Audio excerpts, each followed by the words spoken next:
Hey guys, I'm Megan from meganplus5.com, and today I want to show you how to apply vinyl to canvas. So after you've cut, weeded, and applied your transfer tape to your stencil, then you need to rub the front of it and flip it over and rub the back of it with your vinyl squeegee. So this is going to help whenever you go to remove the paper backing from your stencil for the stencil to actually adhere to the transfer tape.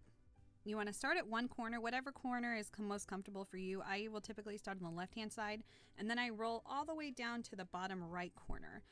And I will often just kind of put the paper backing against itself and just roll it right off of there. And once your paper backing is gone, so you'll have your clear transfer tape and then your stencil left over. And then you just want to center it onto your canvas. So I just do this by eyeballing it, but if you needed to use some tape, like masking tape as some grid marks on there, then you are more than welcome to do that. And then once you have your stencil exactly where you want it, you just want to take your vinyl squeegee and then rub the stencil down.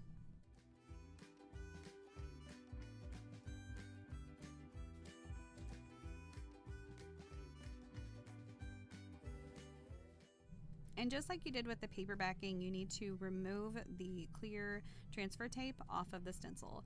So if it's not going to come off very easily, then what you want to do is flip your canvas over and then rub the back of the canvas where the stencil is.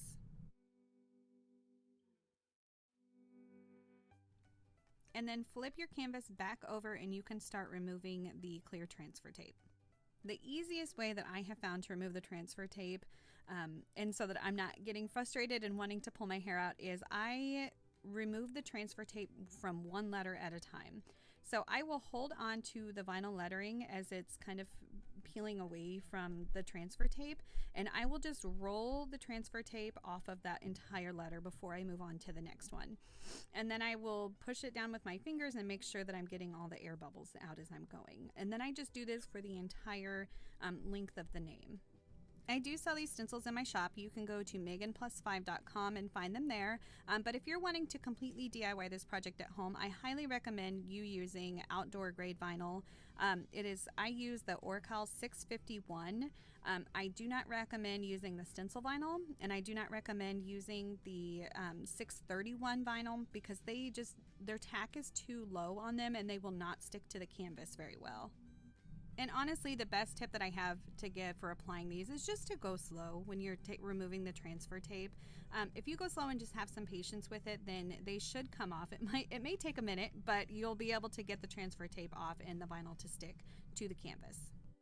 And then after you have the transfer tape off of there, you can just discard that. You don't need that again. And look at your canvas from all the angles and see where you have pockets of air or places where the stencil is not sticking down, and use your vinyl squeegee to just kind of push those air bubbles out and get your stencil to lay flat. And then while you're pushing out your air bubbles, it is important to know to not push your vinyl squeegee down too terribly hard onto your canvas. If you do that, then you could stretch out your canvas and your canvas could just kind of cave in a little bit, or even worse, you could put a hole in the canvas. So just be kind of gentle whenever you're doing that. So the very last step is to seal your stencil with some matte finish Mod Podge. So I just use a regular paintbrush for this, but you can use a foam brush if you want to, and you just want to paint a really, really super thin layer onto your canvas where your stencil is. So why this step is so important is because you are creating a seal between your canvas and your stencil. And when you have a seal between your canvas and your stencil, you will significantly reduce the amount of paint bleed that you have whenever your kiddos go and paint the actual canvas later. So whenever I apply my matte finish Mod Podge, I paint in both directions. I go horizontally and then I also go vertically. And I do this a few times over the entire canvas just so that I know that there's not a lot of Mod Podge on there, and I know that it's filling in all of those tiny little air bubbles that I can't see. And once your Mod Podge is dry, then your canvas is ready to paint. So I hope that you found this video helpful. If you did, please be sure to give it a thumbs up and don't forget to hit that subscribe button. And if you have any questions at all, please feel free to ask me. And then don't forget to stop by meganplus5.com for even more crafty tutorials.